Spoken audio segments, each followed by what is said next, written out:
এই প্রথম অরিওকে একা রেখে দিয়ে চললাম আমরা বেড়াতে। সেদিন মায়াপুর গেছিলাম আর অরিওকে রেখে গিয়েছিলাম।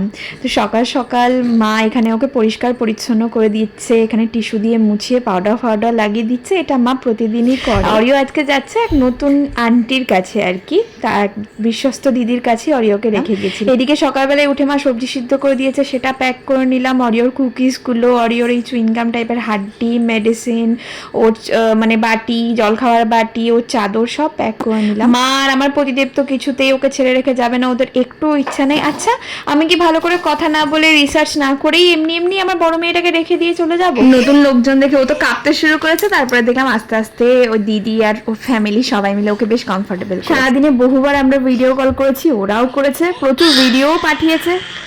One eternity later.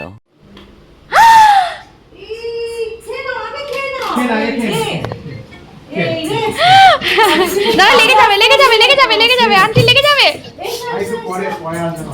রাত্রে যখন ওর বাবাই ওকে নিতে গেছে, ওর দেখো কত কমপ্লেন যে আমাকে কেন রেখে গেছে। বাড়ি এসে বাবাইকে আদর করেই ও শেষ হয় না। তবে হ্যাঁ, যতবার ভিডিও কল করেছি দেখেছি ও খেলা করছে, খেয়েছে, ঘুমিয়েছে, বেশ রিল্যাক্সেই থেকেছে।